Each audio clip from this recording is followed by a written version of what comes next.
Here's our familiar situation. We have charge Q1 and charge Q2. Q1's at x1, y1, Q2's at x2, y2. And just to show what we've just done, we calculate the field E1. How do we calculate E1? We use x1 minus x, y1 minus y, which actually gives us a direction, a vector in this direction. And don't ask me why I programmed it that way. Just happened to be the way I typed it in, and I adjusted everything as I went, and that's the way it came out. It would have been better to go from this point to this point, because that's our standard vector that gives us the electric field. But it's just a matter of plus and minus signs, and as long as the plus and minus signs are correct, everything works.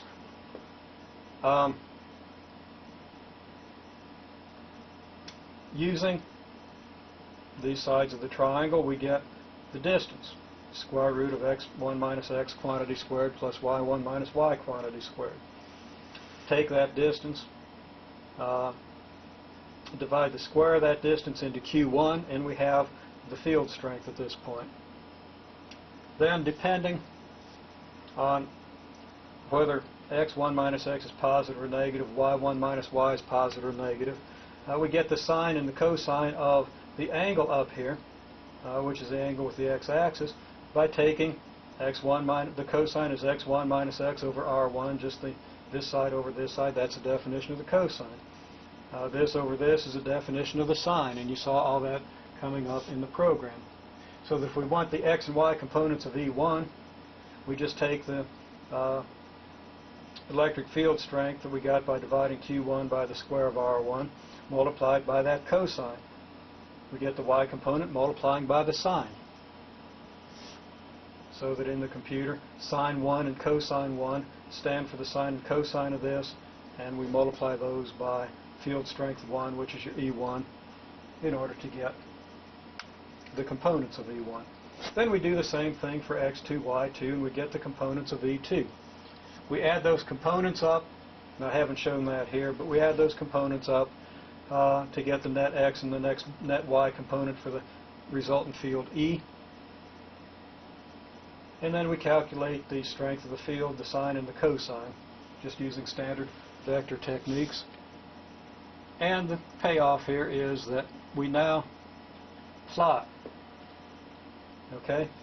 The computer was at point x, y. By adding that 1/10 of a unit times the cosine and 1/10 of a unit times the sine to the x and y positions, we get the new x, y position. And we plot a field line from the old point to the new point. Or if we're plotting equal potentials, we plot using the cosine and the negative of the sine to get the negative reciprocal slope, which will be perpendicular, and we plot a little coordinate there. Then the computer goes on, and this is our point x, y, if we're plotting field lines. And it goes on and repeats the same process for this point. Calculates the triangle here, and calculates the electric field here and the electric field here, adds them up, gets the angle, and makes another little move. And then it recalculates everything and makes another little move, so it follows the field line. Similarly, if it's doing an equal potential, it gets to this point. This is where it is now, and then it moves. It recalculates everything, moves to a new point, recalculates, moves to a new point. So that it follows pretty closely to where the equal potentials ought to be in this case.